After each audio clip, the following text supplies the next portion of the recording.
Welcome, seekers of truth. This is the place where myth awakens, prophecy unfolds, and the hidden becomes revealed.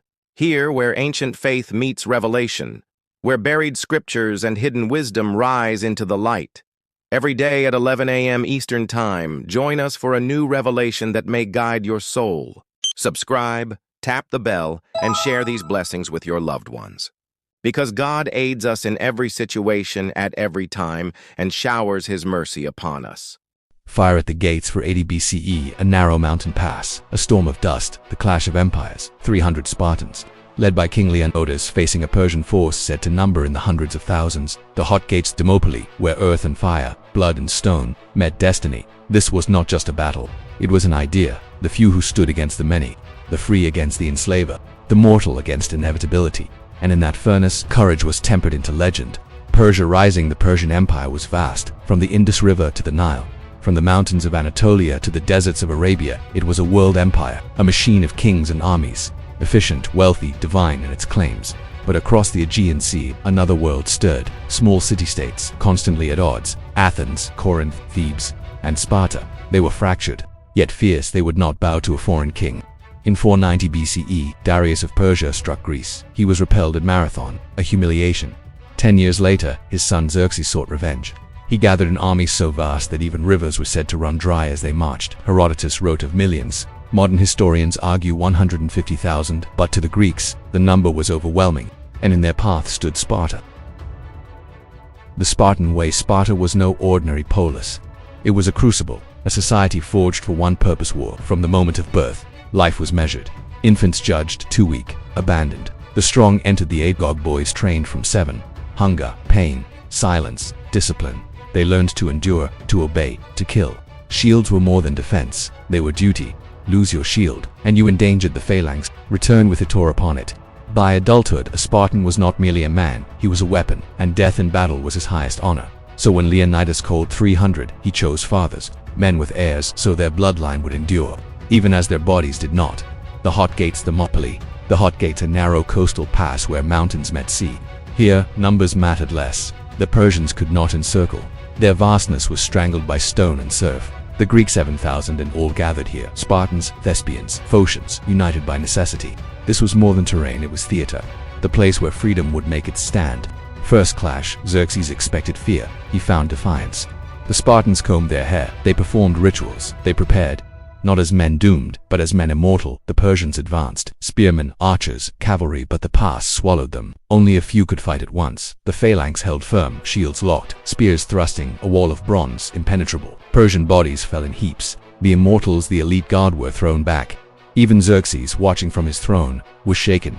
2 days of slaughter, the Greeks unbroken. Betrayal, but no defense lasts forever. A Greek traitor, Ephialtes, he revealed a hidden mountain path. Through it, Persians marched and encircled the defenders. Doom crept behind the line. Leonidas knew retreat was possible, but honor demanded sacrifice. He dismissed most allies, but remained with 300 Spartans, 700 Thespians, and 400 Thebans, not prisoners of fate, volunteers of death.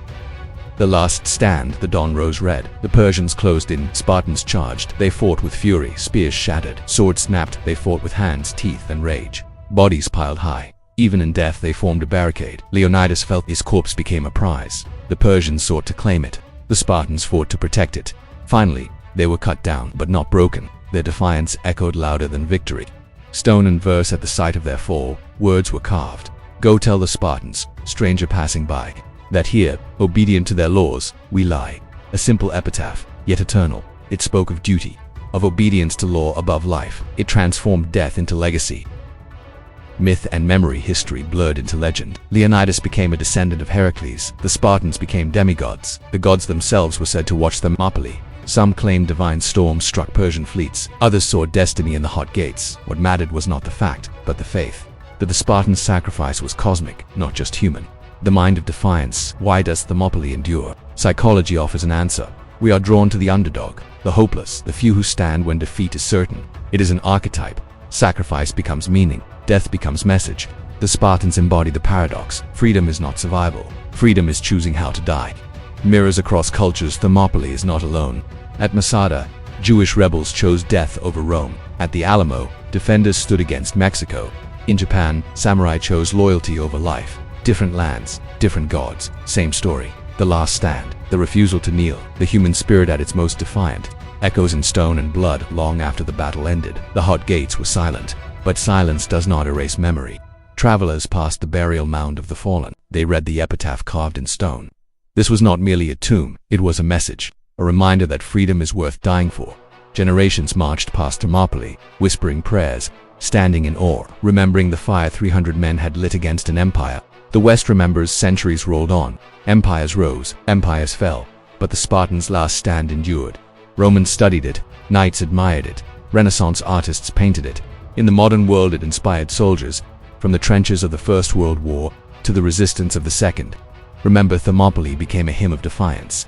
A flame passed from age to age, whenever the few stood against the many. The eternal lesson. What is the lesson of Thermopylae? That courage does not always win, that victory is not always survival, that sometimes the greatest triumph is to defy the impossible. Leonidas and his men did not save themselves, but they saved an idea, that freedom, once kindled, cannot be crushed. This is why Thermopylae endures, not as a defeat, but as proof that the human spirit can outlast empires. The Spartans remain not just in history, not just in legend, but in every heart that dares to stand. When surrender seems the only choice, Xerxes' hollow victory. Xerxes won the pass, but he did not win the war. His army bled, his fleet shattered at Salamis, his men starved at Plataea. Thermopylae was no triumph for Persia. It was a shadow, a reminder that even kings of kings are not invincible. The empire trembled. The Greeks endured. Athens burns. Greece awakens after Thermopylae. Athens fell. Its temples burned. Its people fled. But spirit did not die in smoke. On the seas of Salamis, Greeks struck back. Their smaller ships danced around the Persian colossus. Oars tore water, rams crushed hulls. The Persians drowned, the tide shifted, and Thermopylae's sacrifice bore fruit. Sparta's dual fate. Sparta stood as legend, but legend cuts two ways. On one hand, glory eternal. On the other, chains of myth. The world remembered their courage, but forgot their flaws. Helot slaves worked their fields. Sparta feared freedom at home while defending it abroad. Greatness and darkness walked together. That is the paradox of Sparta. The birth of the West. Thermopylae became more than a battle. It became a symbol, a seed planted in the soil of Greece. From it grew democracy in Athens, philosophy, drama, history itself. The West claimed Thermopylae as its inheritance. Freedom, law, the dignity of the citizen.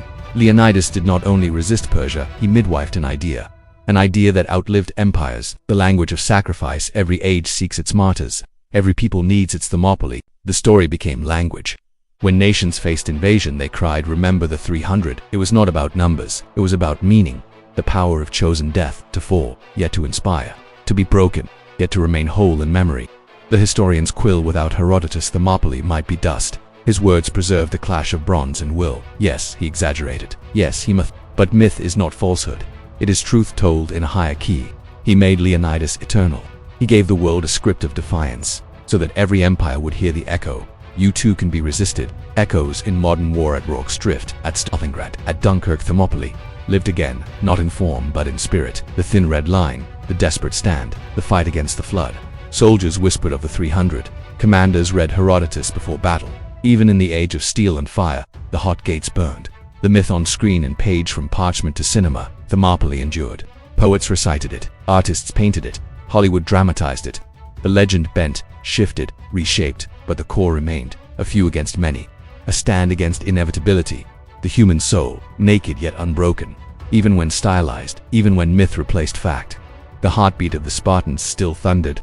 The final lesson. Thermopylae is not only history, it is prophecy.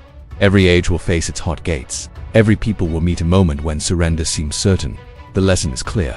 Numbers are not destiny. Power is not permanence. Death is not defeat. The Spartans stood. They fell. Yet they endure. Because Thermopylae was never about land, was about soul. And the soul once set aflame cannot be conquered. The Persian silence after the war. Persia did not sing of Thermopylae. For Xerxes, it was an irritation, not a crown. For his court, it was shame. History remembers the loud, but silence speaks to. By refusing to honor it, Persia revealed the wound, a wound cut not by spears but by defiance. The empire had won the field, yet lost the narrative. Memory in stone. At Thermopylae, a stone still stands. Upon it, words carved like thunder. Stranger, tell the Spartans that here, obedient to their laws, we lie. Not a boast, not a lament, a message. Centuries pass, empires fall, but travelers still kneel before those words, because stone does not merely hold letters, it holds eternity. The eternal standard. Thermopylae is not just Greek, it is not just Western, it is human. Every people has faced its flood. Every nation has known its few who stood for the many. Thermopylae became the standard, a measure of courage, a mirror for sacrifice. It tells us this: when the storm comes, stand. Even if you fall, stand, because sometimes to resist is to win. The eternal fire. Nearly 2,500 years have passed since the hot gates ran red with blood. Yet the story of the 300 Spartans still burns in human imagination. It speaks to the deepest truths of our existence: that mortality is certain, that tyranny is always a threat, and that courage can outlast death itself. The Spartans at Thermopylae did not survive, but they achieved something greater.